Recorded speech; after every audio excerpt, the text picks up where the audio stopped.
I was so career focused. Very, very quickly I realised, well, I'm in the lion's den here. But on the first Monday of every month, I used to do a wine dinner for regulars, and I used to really take Devlin's to another level. They're waking up every day worried about service. And you do. And every single service, I walk the car park, the garden, in the front door, the customer journey. Chef Table Podcast by Hotel and Restaurant Times.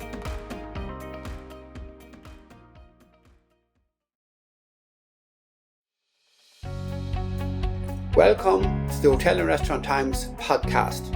In this issue, we meet with the effervescent Gary O'Hanlon. This proud Donegal native is very driven and passionate about his career. From his early days in Rosapenna to the present, he is continually fine-honing his experience, always willing to challenge himself, break the boundaries. He is well known for his TV appearances and is a regular on RTE and Virgin Media. He is the chef in charge of the starters for the popular The Restaurant programme. His experiences brought him all over the world, and he is currently executive chef at the Chateau du Coudreceau in France. I hope you enjoy this episode and kindly share with your colleagues and friends. Thanks for listening.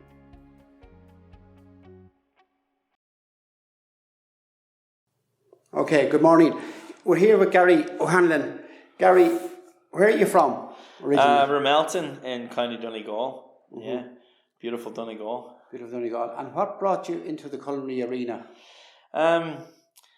Always wanted to be a chef. The only other thing I would have been a pilot. I was good at school. I enjoyed school. Mommy was quite strict about school, but she didn't really have to be.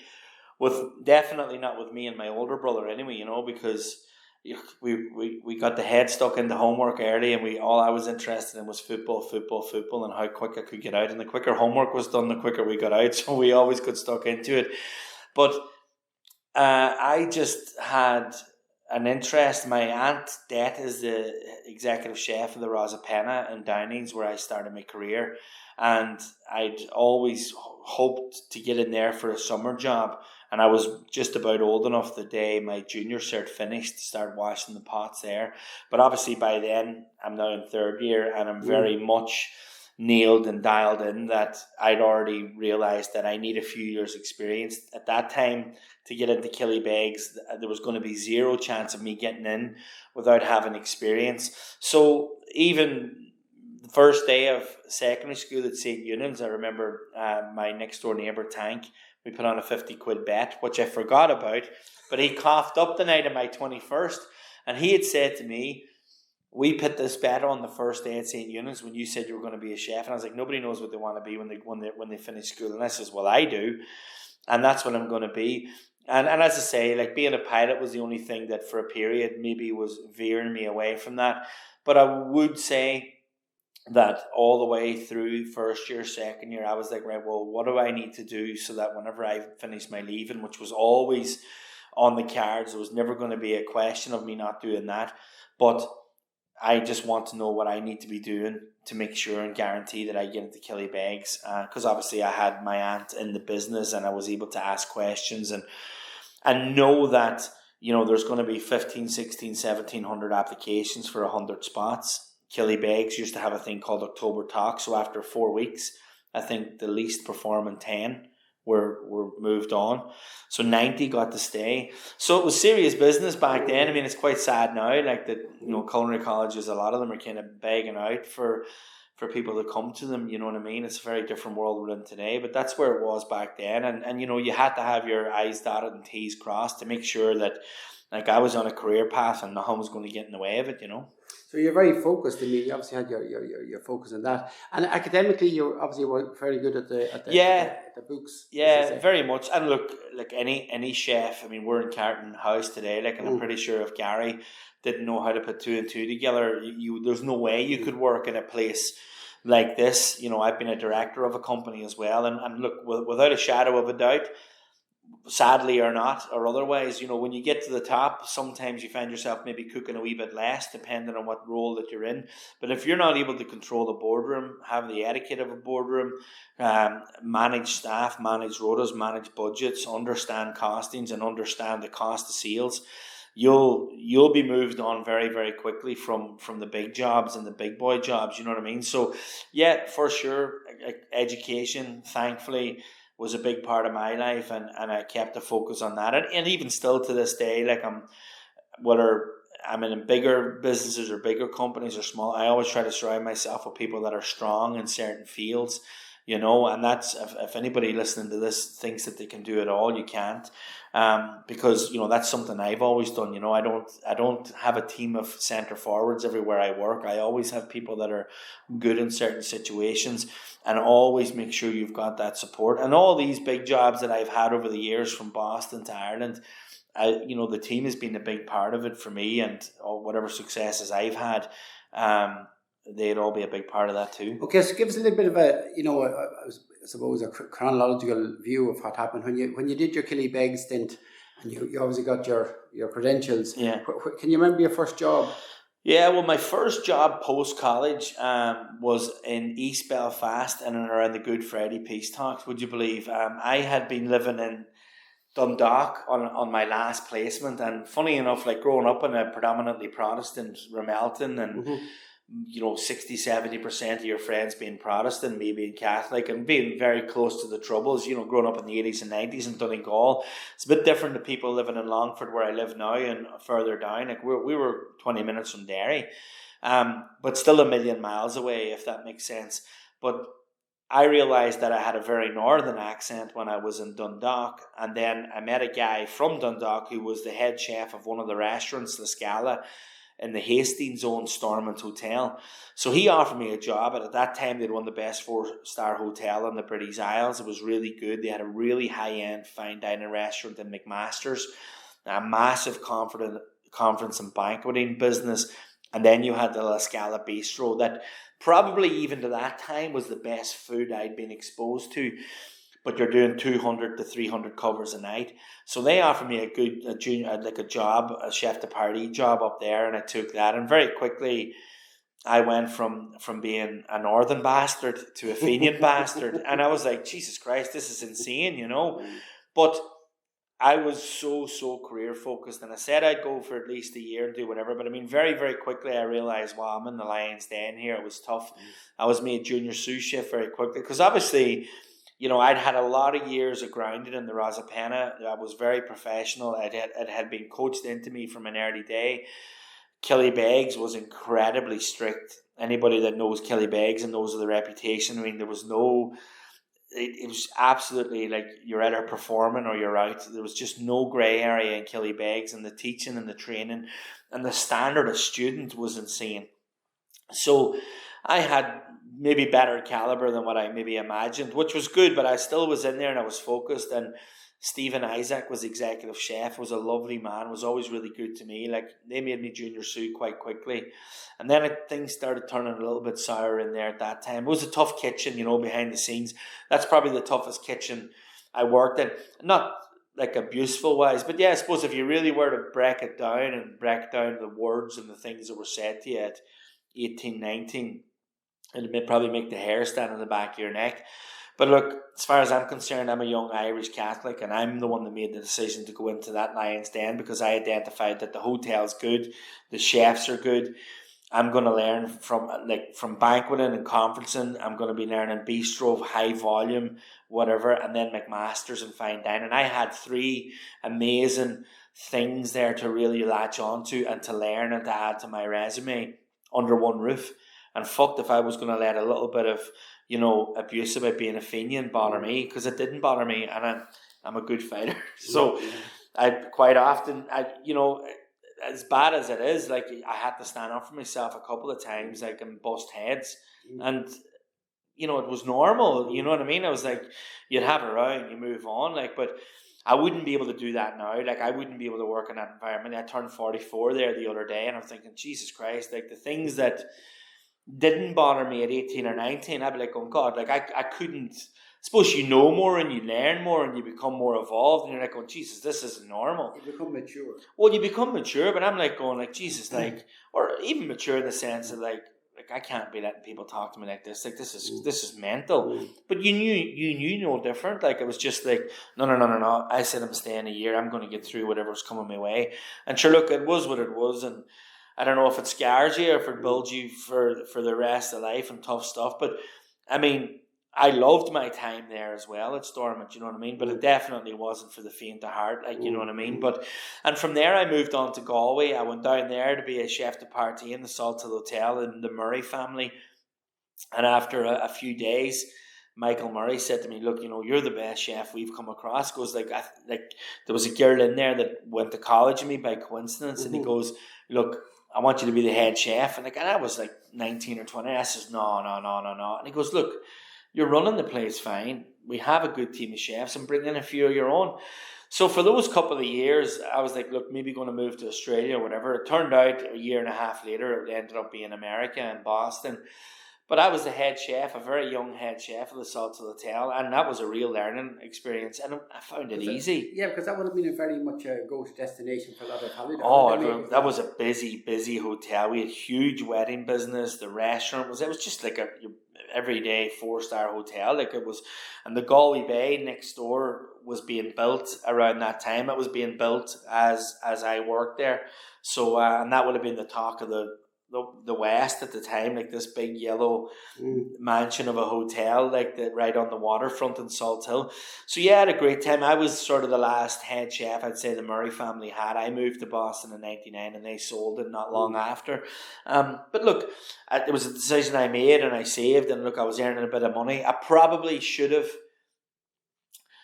gone to work with maybe Ramsay or somebody at that stage, or Kevin Thornton. I probably had but there was just this thing in me that I don't know if I was afraid or what it was, that you have the reputations or what, I don't know. But there was definitely a moment there where I thought, like, look, you maybe should be going somewhere at Michelin level now and learning. But look, years later, I made a decision to take a step back to learn, and it's all worked out okay. But there was definitely that period where I thought I probably should. Certainly. Yeah. Look, maybe I took the money instead of taking the right position, but we wanted to live in Galway, and, you know, the girl I was seeing at the time, and that's after the turmoil of Belfast, Galway seemed like paradise, and it was. And then it was on to Boston and opening the first restaurant for Tom Devlin, which is now 10. Right. But I remember the first one, and Tom put his life savings. It opened the day that his first son was born, Conan. I often think of it now, like going, geez, I've got 3 kids now, and I think, like, what must his life have been like at that time? But, really tough place to do business, America. Like, you've got 2 weeks. If your numbers aren't right, you've got 2 weeks to fix them. You're all the time under pressure. Now, I was a really young head chef in there, but Tom was an incredibly intelligent mind, numbers wise, a brilliant menu writer, very, very hard on me. And when I mean hard, he saw that I had potential, and no, you can do that better, you can do that better. He challenged you and brought the best out. He very, very much challenged me, but he taught me that the food it's just a basic requirement at the highest level that the food's going to be good. Like, he really taught me about all the other things, from, like, if anybody ever worked with me in Viewmount House and now at the Condor in France, they'll know, like, that I drive people mental. Like, what's the car park like? What's the menu boards like? Is the lights straight, or the pictures straight, or the table straight? The wine glasses, watermarks, knives, forks, water. Like, every single day I sit in the dining room at every corner of it, whatever way the light comes in. For 10 years, one day I was there, a week shy of 10 years. And every single service, I walked the car park, the garden, in the front door, the customer journey, every single day without fail. Every single day in Viewmount House, I would have sat at every corner of the room. And yeah, you might miss stuff, but I tell you, you're not going to miss an awful lot. And then the staff start doing that, and they start saying, and you're not talking, there's no shouting, you're just sitting there and going, this picture's a wee bit bent, let's just straighten this up, this looks... And a customer sits in a room. It's like we're in Carton House here now, and we just walked from reception right through into a private room. We went by 3-4 rooms, and my eyes scanned everything. There was nothing out of place. There was nothing out of place. Like, there's a lot of really good, shrewd people that have walked these corridors before we woke up this morning to make sure that all these things and all these tiny things, I mean, behind us here, there's a row of water bottles and not one of them is offline. Am I right? Yeah. So I saw that when I walked in the door. And it's all these tiny, tiny little things. I'm going, like, that's class. That's class. But these are the things that you need to see, and Tom Devlin would have taught me that, you know what I mean? And I had a few harsh lessons in that learning process, thinking that I had all my I's dotted and T's crossed, and he often fucking tore me apart, like, and said, listen, you know, you're in here at 5 o'clock and the music's right and everything's right. He goes, but there was a dump of snow, nobody can get in the front door, and me wondering why brunch was a bit quiet to kick off. And, you know, girls hadn't opened the doors, they're afraid. And I'm like, oh my God. And that was a really dark day. I always remember this one day. I won't get into the nitty gritty of it. But, you know, I'd had a bad weekend the week before, and I thought, right, fucking, like, no more mistakes. We'll make sure everything's right. And a blizzard came in. And, you know, in America, when the weather comes in half an hour, you can go from a beautiful dry pavement to like a foot of snow with a drift. And nobody could get in the front door. And I'm in there ready to go, ready to do 200 or 300 covers for brunch. And customers can't get in the door. And he didn't leave much of me now that day. But it was a lesson that you got to just keep it going. And it never happened again. You know what I mean? And it's true though. Like, but it's, you know, he readied me for a career. And, you know, I'll be lying if I said, like, at the time, I'd be like, going, come on, my fuck's sake, like, just tell me I'm doing well some days, you know what I mean? But in the restaurant business, every single day is a new day. Like, it doesn't matter how good you were yesterday. Now, the other side about that is when you had that bad day, we had that discussion, we had that learning experience, and the next day, me and him, like, we're still best of buddies and we move on. There's absolutely no lingering on it. You can't linger on a day like that was bad. And that's definitely something that I took as well, like that, you know, when you get a really good team and you rock on and things go wrong, look, it's grand, but like moving on, it's out of the way. Let's all straighten our shoulders and lift our head again and crack on. We can't fix it anymore. Like, let's not do it again. Yeah. You know? That day is gone. Oh, aye. But tell me something just about the food in Boston. How was it? Because they'd be very much into the seafood and clam chowder and that sort of stuff. Look, it all depends where you work, Cyril. You know, it all depends where you are. The one thing I would say is, like, growing up in the Rosapenna, like, you know, farm to fork was something we always did. I mean, I sit in the Irish Food Council now. I'm a proud member of Eurotokes. There's been a big wave since I came back from the States 15 years ago about, you know, local buying or whatever, but that's all I ever knew. It's not something anybody ever talked about. Back in the 80s or 90s in Ireland, they were like, oh, well, sure, what other way are you going to do it? You know what I mean?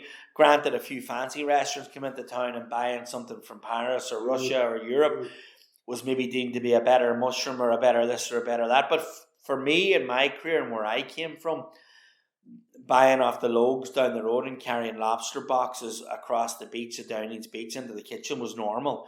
Scallop boxes coming from Jerry up in Cranford was normal. Do you know what I mean? That's just what we did. And in Boston, we used to buy off a load of different local suppliers and different ones. And not because it was local buying, it's because, like, well, it's really good. We would find it and we would identify it and we would buy it and we would use it and it was really good. So Devlin's would have been casual fine dining is how it was sort of, you know, I was lucky enough that, you know, I didn't fall into the cooking in an Irish bar type nonsense when I was in. I mean, I would have done that here and there for maybe extra money in the early days when I was saving for sports cars, because I'm car mad and I might want a bit of extra. You could earn a lot of money, you know, doing a day or two in your days off, and all of a sudden you've got a Mustang 6 months later, or a GT Celica, which is what I was after right away, and then a Spider after Fast and Furious. So all I had to worry about back then was fast cars and working hard, you know. But as far as the restaurants were concerned, Boston, obviously with its connections to Maine and being on the coast, would have, you know, the New England clam chowder. I mean, you wouldn't have a restaurant without their version of a New England clam chowder or a seafood chowder or whatever you would have. So yeah, you know, the lobster roll and all that sort of stuff. Like, so in America, you kind of have to, especially when you're in that casual fine diner bracket, you almost have to have a dish that's going to please the Harvard student, but also the Harvard professor. Do you know what I mean? You've got the different budgets walking in under your roof, and make sure that somebody can have like something for $14 or $18 that'll sustain them, and it's amazing and it's nice. But equally, somebody might come in and have a starter, a main course, a dessert, and they can go to whatever levels. The other thing that I would have done there, and I'm pretty sure, and I'm not, nobody's ever been able to show it to me yet or prove me otherwise, but I used to do wine dinners. And I'd never heard of a wine dinner. I'd never seen a wine dinner.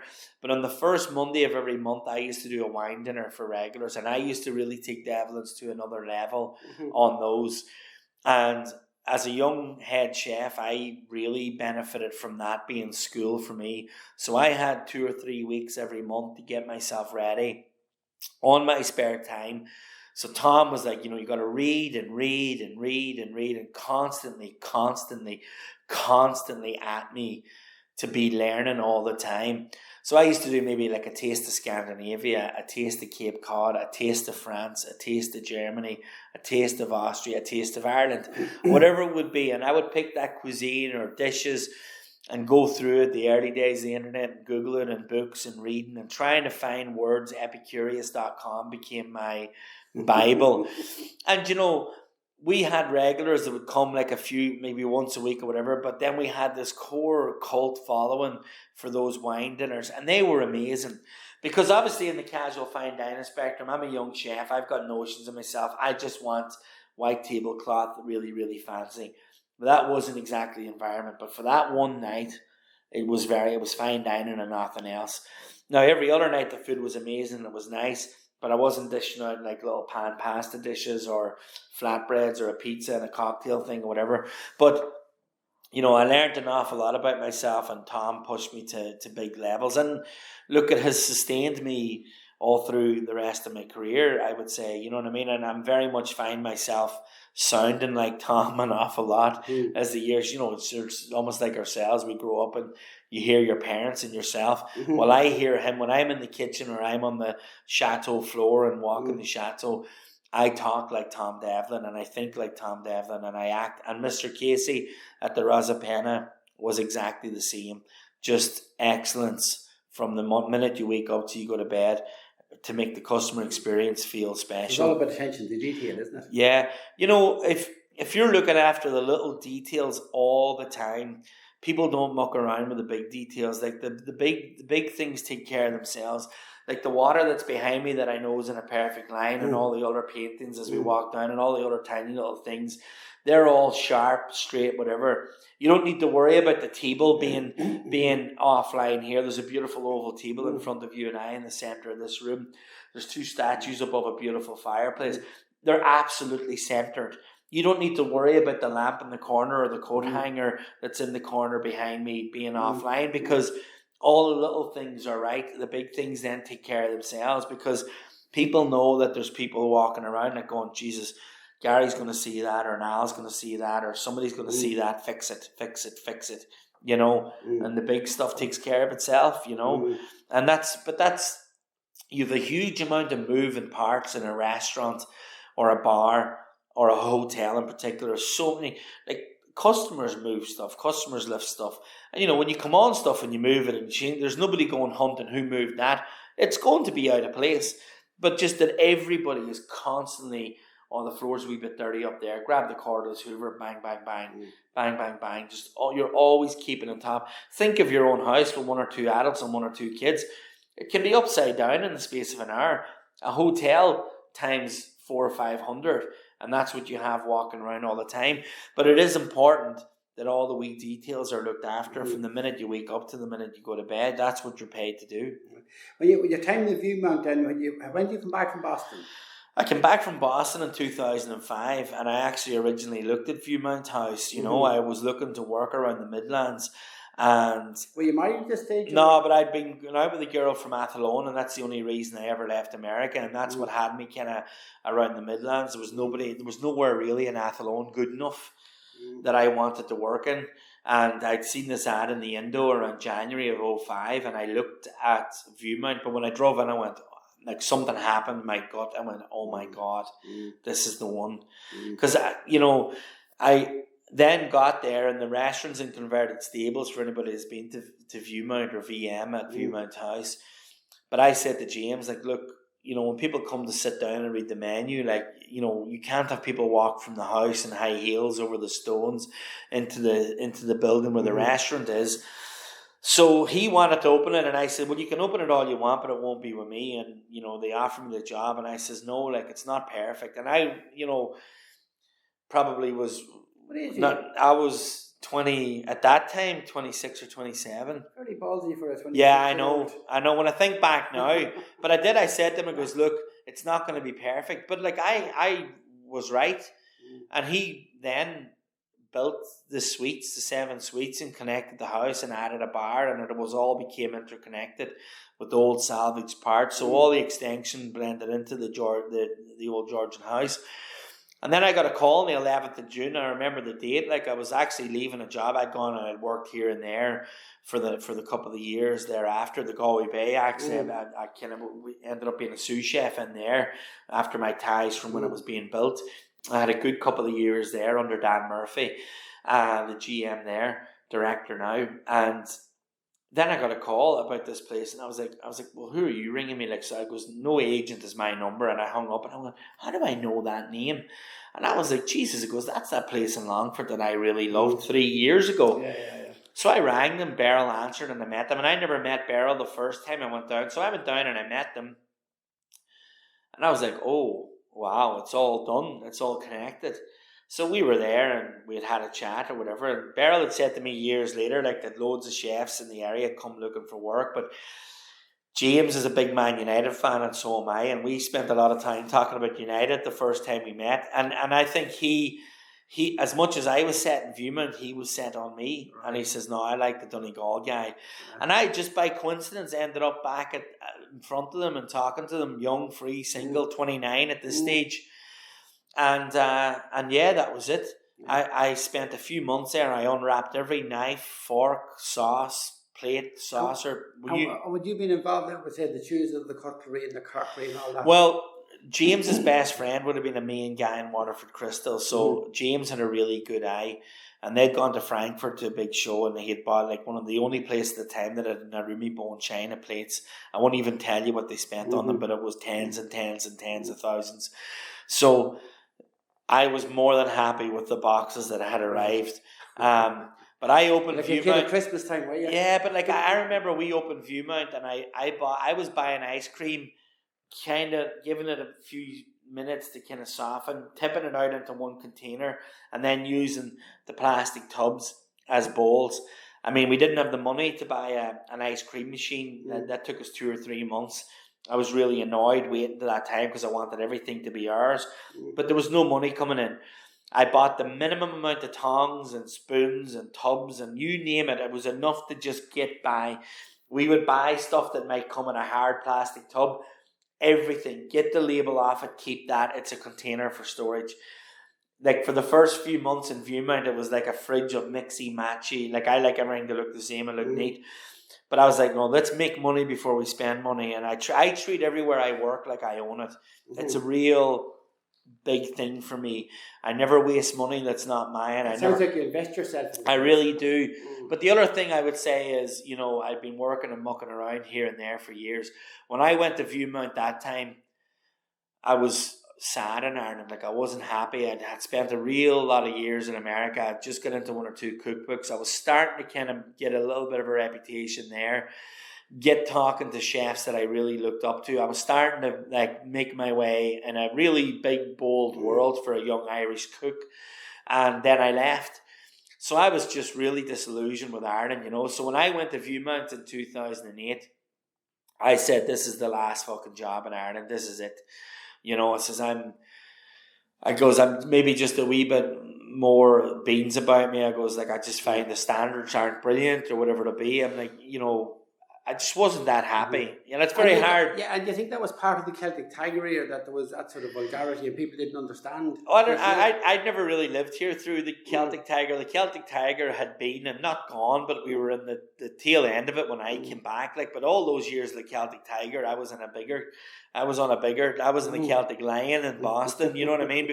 But that's America, and that's American money, and it's big territory financially if you're good. You know what I mean? But definitely Ireland became a very different country.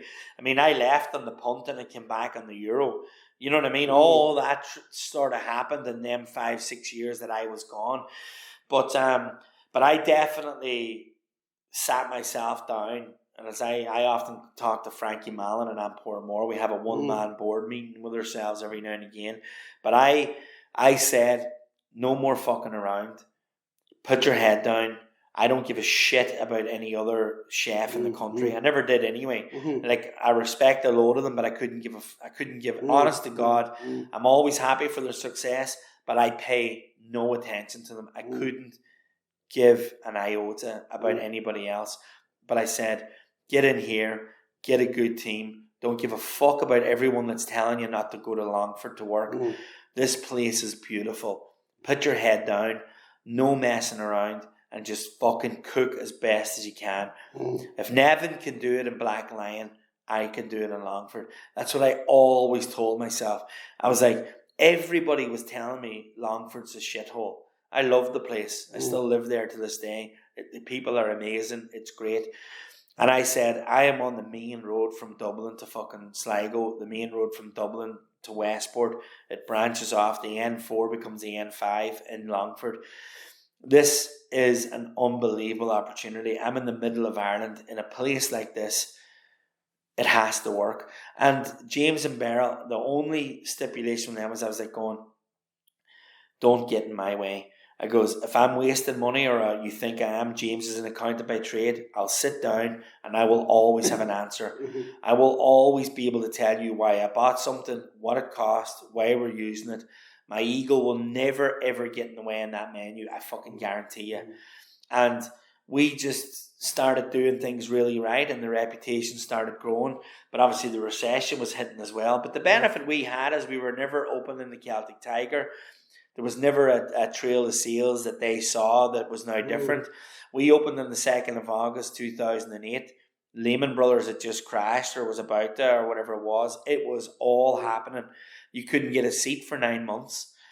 And then every weekend was full and we weren't greedy. We started, the menu was 49. It took years to go to 53. It took a few more years to go to 55. And then it went to 60. But it took 10 years to go from 49 to 60. I think it was maybe 65 the last time it was open. But, and you know, it was sold then there at Christmas. Like I left in 2018, but we won Restaurant of the Year. And like a month or two before I left, I remember being at Georgina Campbell Awards, and Georgina gave me Gary O'Hanlon, James Kearney and Beryl Kearney the Georgina Campbell Award for services to Irish food. That was one of the best days of my career because I hold Georgina Campbell in such high esteem. It meant so much because I was sitting there knowing that I'd just been headhunted a few months earlier. It was still a few months away from me leaving. We had got that letter to go, and obviously you know you've won something because Georgina's awards only take a few people. And I'm not going to say I don't care about awards because they really made a difference to the morale of the team. And we won Best Restaurant in Ireland, and we were in the Michelin Guide, and maybe should have got a star in 2013 and had conversations on Michelin about that. But it was a special place, and those type of days mattered. But it was on that day, because I knew I was going to be telling them a few days later that I was leaving. I knew I'd ran my course. I was there 10 years. This was a fitting ending for the whole thing, that the three of us were all together on a beautiful award, all named for that very reason. That I remember on that day going back for that interview or chat before going there in 2008 and stopping a guard on the old Dublin Road and asking him where Viewmount was, and he says he never heard of it. And this has been in my mind for years. To then be sitting there and Georgina's saying these things about Beryl and about James and about myself. Mm-hmm. And, I met Annette there at Table 6 at the Red Wall. Our kids have been christened there. We got married there. It really, really has a close place in my heart. And I'll tell you something now that nobody knows. Nobody knows outside of our house. And because you're a good guy, Cyril. But the new owners, all the staff left. Some guys went in there, and a lot of all my staff left. A lot of them are still working for me now in France. I mean, I never took them out of Viewmount. They only left after James and Beryl sold it. But I will be going back to do a wee bit of help, and it's being re-roofed at the minute. The restaurant is being refurbished a good bit, and I will take up a consultancy role in time there. I mean, I'll not be leaving France. France will be. It will be my job, but the new owners are lovely, beautiful people, really, really nice, and they've tapped into the gra that I have for the place, and maybe you're able to hear that the way I talk about it. But it's important to It's like a love affair you have with it. Well, I worked myself to the bone in it, nearly to the point where I nearly did too much. But look, you can never say you did too much, but the connection with Annette and having met Annette there and, being married there, what it did for my career. I mean, yeah, you could say, no, I worked hard. I did for my career what I did myself, but it's the friends as well. I mean, I've got Wojciech. That was one of the guy I wanted as my first sous chef. He's the head chef of one of the best places in Auschwitz now in Poland, where he's from. He still works for me in France when he can. He's now teaching as well in a college. He used to come with me to all my demos and all my college chats. Sammy left for me to go to Baxter Story for a while in the few years before France. I worked there, and she comes out to France every now and again to work on patisserie and training and stuff, and she came for 2 weeks and she stayed for 8 years. Daniel was my eventual sous chef. He worked with me for 7 or 8 years, 9 years as well. He does a few bits with me every now and again. Adam is my sous chef in France. He was my last ever hire in Viewmount, a young cook from Mullingar, Kinnegad. He went to college in Athlone, was my last hire. I love him like a brother. And he came from Viewmount and he stayed on for a year after I left. But, he works behind the scenes on the restaurant with me. He's my assistant on the restaurant, but he's my sous chef at the Condor. They're all close. Esmeralda, that would have done dishes and food prep, she's done a few bits for me over the years. And then Olga, there was a restaurant manager in my time. She runs the floor now in the Chateau in the Condor in France. So the day that James and Beryl left, she came for the last few weeks of the season, and I hired her. So what I have now in all the core places in the Condor, all were friends. And friends for life, and good people that still have followed me, and we work together. And and for those that don't work with us now, there's a load of them. There's a girl that worked for Jameson in PR for years. She's in different stuff now. There's girls in medicine. There's some working for Abbott in the lab. God, if I think about all the different staff over the years that went from secondary school and college to now young mothers and families of their own, and they're growing up. But it was a special period. So look, I am going to try and help with recruitment there, and it's a great place to be. It's a lot cheaper to live than Dublin. I think it's got that in its corner. A good young girl or guy going in there now, like at 20, in their mid-20s or late 20s or early. I don't care if they're 50, if they're good enough and they have the energy. But whenever it reopens, it'd be amazing to have somebody really good. And look, anybody listening, hit me up on LinkedIn, because I will be recruiting a team to put in there and let them do what they can do. Right. And tell me something. You talked about the food and everything else. Did they have their own gardens in Viewmount? Or? Yeah, we did. Yeah, but James loves his flowers and he loves his trees and he loves his shrubs. So it was a challenge, was it? Well, we took a fairly decent chunk of the 5 or 6 areas that wrap around Viewmount. But what we did was we grew some quite specialist stuff. We built a beautiful glass house and, chilies and peppers and tomatoes and stuff like that. But what I would have done with them is tried to use them on the breakfast menu. But I would have always had a squash patch. I loved pumpkins and I love, working with pumpkins. So I always had a bit of a pumpkin patch and stuff like that. And then I would have like a ravioli dish. So like one pumpkin could last me a week. Right. You know, that kind of a way. Mm-hmm. So I would leave it in the garden so people could see it as long as possible and that we were using it. And I would have certain things on the menu that was dedicated to certain little areas. But I had the most unbelievable yield of gooseberries every year. Right. Red currants and raspberries, but definitely the gooseberries. Like, so we used to break them down, and we used to do lovely tarts with them on a Sunday for lunch and things like that. There, Sammy would go out and we'd pick a day where 2 or 3 chefs would go out and we'd just like take the buckets whenever everything was right. And yeah, I mean, I'm not going to say we're foraging, but I was like going, like we used to just call it picking berries. You know what I mean? Like, so we just go picking berries. I'm really into that acidic flavour, so I love gooseberries anyway. Now, obviously, you have to manipulate them with so much sugar to make them palatable. But we always had a brilliant yield of berries there. And then the hard herbs, obviously, they would grow anywhere. Like, so, like, the thyme and the rosemary, we had loads of it. And then soft herbs, fennel herb, cabbage. So, yeah, different years, different stuff, but almost always squashes and lots of lettuce. We always had lots of lettuce that we'd use in different little parts of the house. But, you had to be wise. We were quite busy. I mean, I could have emptied a whole section of the garden if I used everything in one dish. So it was all about boxing clever and also creating that nice link with people staying, and they might have had rooms that looked over the front lawns and over the Japanese garden, or over the back lawns and over the orchard. And then the apples were the same. Paddy, a buddy of mine, used to come down because he helped me open the restaurant before going to Australia. And he used to con James into giving him all the apples, and the little bollocks would be making fucking cider all the time.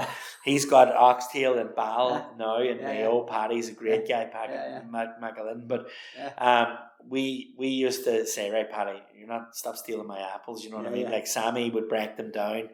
And then every Sunday through apple season, and maybe a wee bit after apple season, you would always be maybe an apple turnover or an apple crumble or an apple tart or a tart tatin, something that suited the apples, and an apple strudel or whatever it be, or I would use them in compotes. And then when they're gone, they're gone. But yeah, we boxed clever, and we got a good bit out of a small enough area for a restaurant that was as busy as it was, Yeah, and that probably brings us on to a number of things. I mean, we currently we're looking at, I suppose, challenging times with the situation in Ukraine and all the impacts it's having on food and the food providence. Have you noticed that the food has gone up in price? Well, definitely going up in price, but I don't think that, the thing, it's like anything, like the people doing the selling are very quick to latch on to the fact that, blame the diesel, blame Brexit, I mean, the effects of Ukraine isn't going to be felt till next year, but sadly, we're already experiencing it because that's what purveyors do. That's what people do. They pump up the price of everything. The cost of doing, it's greed, really, is it? Oh, yeah, I think it's greed right now. I mean, if you were to really talk to the people in food production in Ireland alone, in the UK, and everybody chats about worrying. I mean, people are very quick to scaremonger us, but Ireland produces way more food than what it can eat. Do you know what I mean? So we may have to adapt, and we're going to have to do a lot of that for sure. But it's like anything. If tomatoes go extortionate, we'll just stop buying them. And then if you stop buying them, they have to bring the price back down. So there's definitely, I think Ukraine, I could be wrong, but I definitely read somewhere as it 12% of the world's grain or whatever. So there's no two ways about it. Flour and this, that, and the other and stuff, and bread and all the derivatives of these ingredients are going to go up. But people can only lose so much money for so long, and not every restaurant owner. I mean, I saw a place in Kerry announce on Twitter that they were closing in June. Yeah. Imagine a restaurant in Kerry has closed on the 30th of June, 1st of July. That is a red flag. I mean, imagine that they're not seeing light at the end of a tunnel to even go to September, October, put a wee bit of money in the coffers. But people are now only starting to get their first electricity bills and whatever.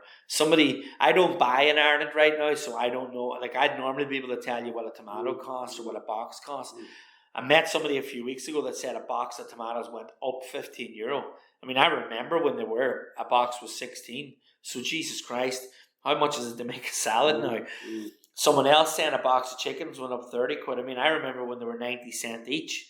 what is it, 25 in them black boxes that you'd use for staff food or whatever, or maybe other people use them for other stuff. But like, people will only want to pay so much when they go out for dinner as well. You'll always have somebody that maybe is happy to carry more cost than somebody else can carry. So their restaurant looks a wee bit more expensive than the other man's restaurant. So that restaurant starts getting quiet. This one starts getting busier. This one closes. But ultimately, people can only pay so much, Cyril.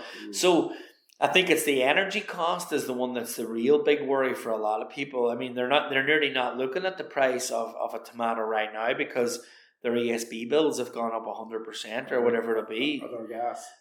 Their gas or whatever it is that you're using.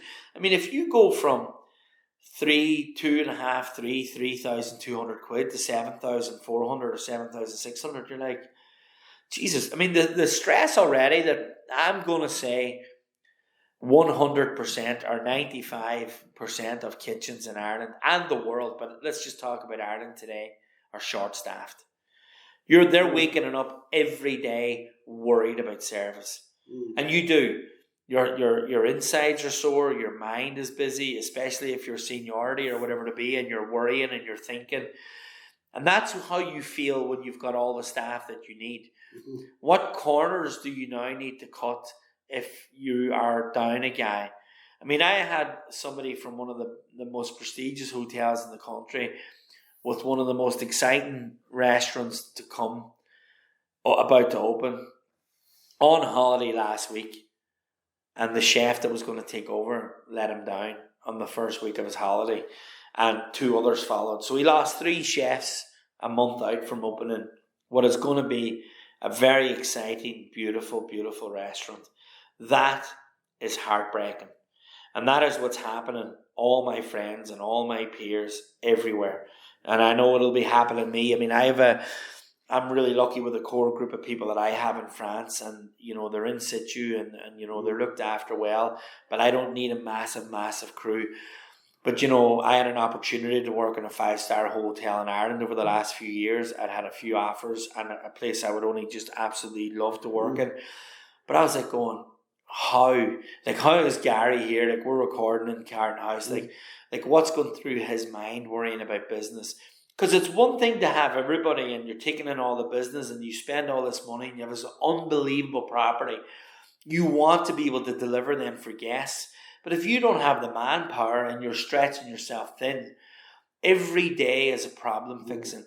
And the amount of chefs and food and beverage managers and waiters and waitresses and everybody in this business right now, they're going to work really stressed, really stressed out. It is fucking awful, and I don't know when it's going to change.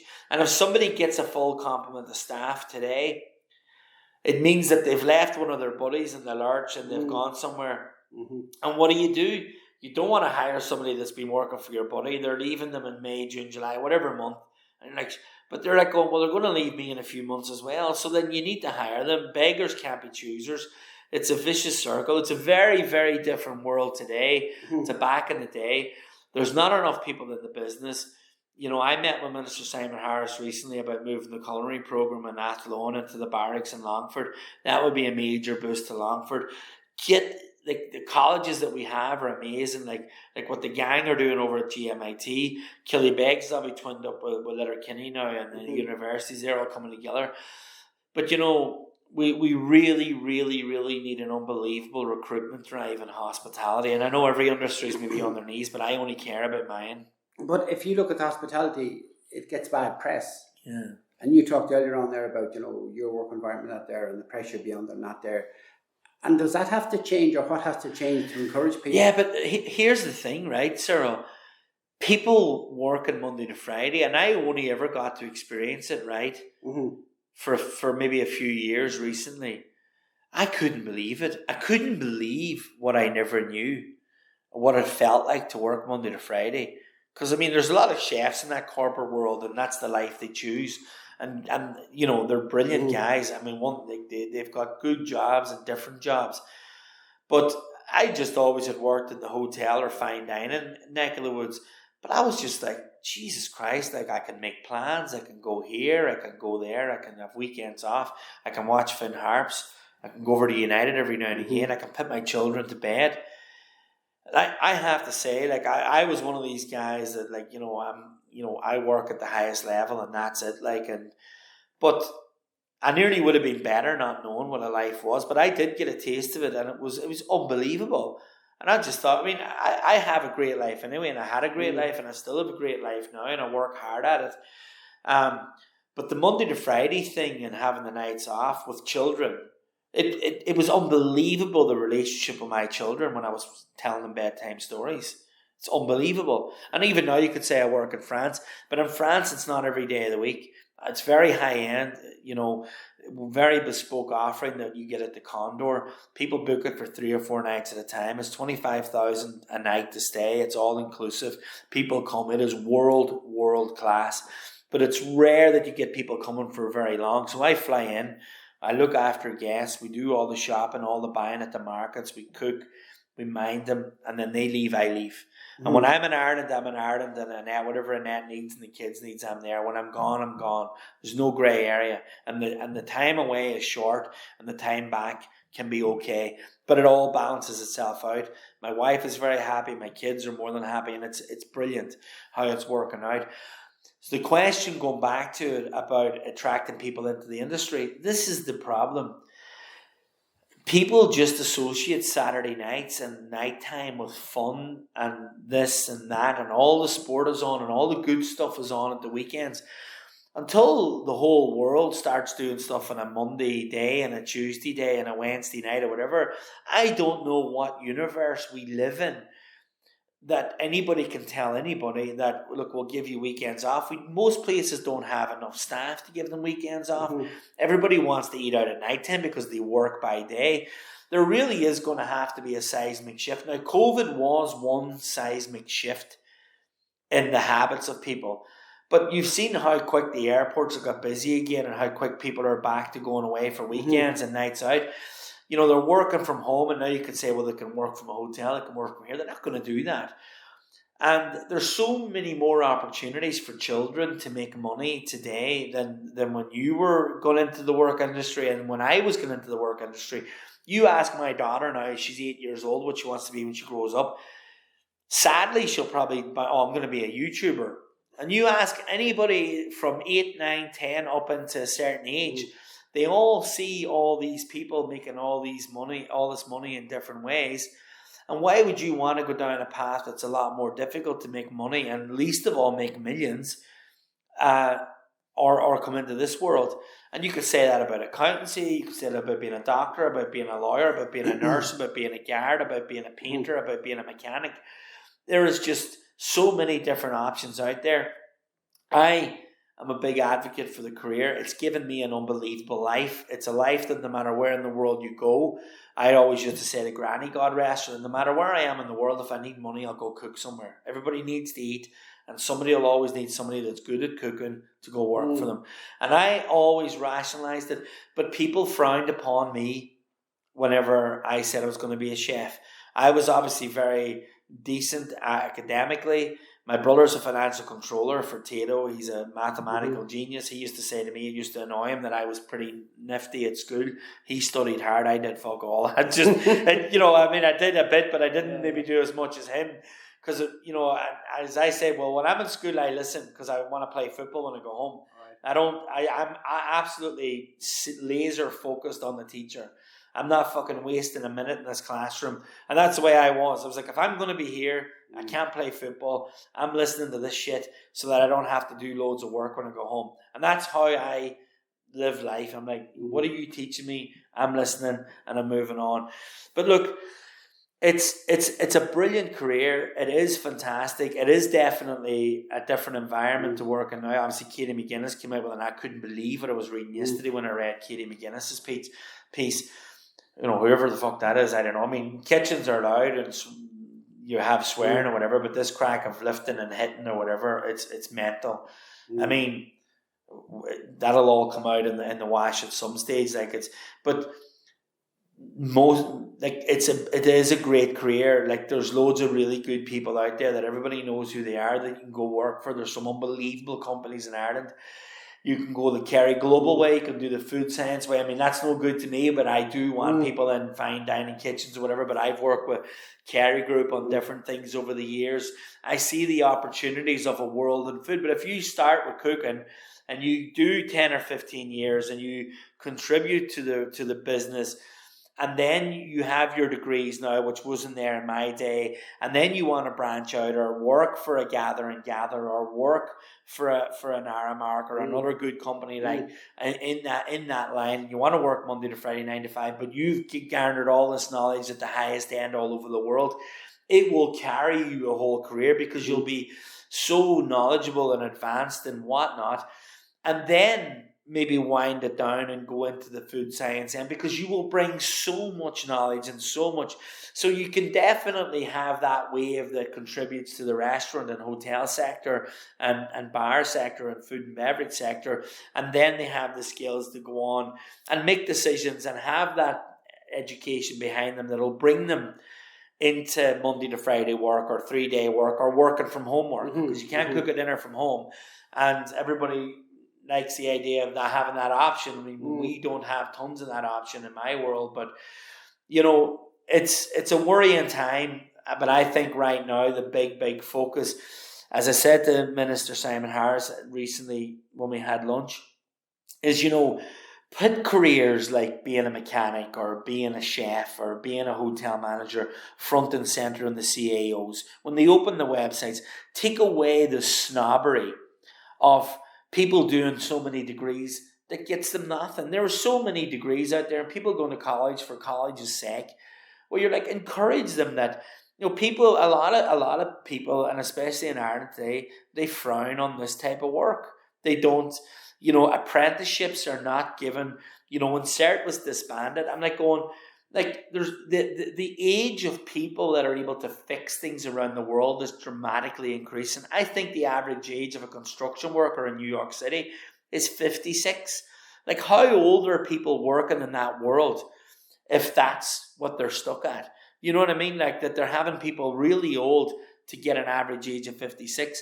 It's going to be the same in our world. We need the young people going into it. We need them not to be frowned upon when they want a world of apprenticeship programs, whether it be cooking or whether it be this or whether it be that. That's what we want and that's what we need. Because you're talking about long time sort of a skill shortage. Well, look, to wrap it up, Gary, how does Gary relax? I know you're going to play golf today. Well, yeah, I am the current champion of the Maynooth GAA. I know it's your club too, I think, is it? Yeah, so I won it with Conor Moore, Lawrence Kinlan and Niall Carroll, my CEO at the Condor. Yeah. Those boys have bowed out this year. They're all working today. So I'm playing with a few boys from Maynooth. I'm going to hopefully retain my title. So look, today's a good day. I love golf. I'm absolutely brutal at it. I love rallying. Getting into that. Hopefully, my dream is to do the Donegal Rally in a Mark II by the time I'm 50. So I've 6 years to get the rally car and get sponsored and get it ready. Yeah. And then just golf is probably where I'm at right now. Like that's what I love to do, to wind down, or muck about the garden at home, So the future's looking bright for you anyway, Hopefully, the Condor is going from strength to strength. Like, we're going to have a big year this year. We developed 4 new holes last year. We've got a lot of good brand partnerships going into this year. Everybody that stayed so far since the start of the year have rebooked for next year. It's all steam ahead. Really proud of where we're at, and long may it last. And hopefully I'm able to contribute a wee bit to Ireland again and maybe delve my finger back into Viewmount House by the end of the year, beginning of next year. And I'll keep you posted on that development and put a nice good crew in there and see Longford come back on the map again. So the passion hasn't waned anything since? No, not a chance. No way. Still plenty of years left in the tank. We'll leave it at that, guys. Thanks a million. Thank you. Thanks. We hope you enjoyed this issue. You can follow and subscribe to our channels with all our podcasts available on our website and on Spotify and YouTube. Bye for now.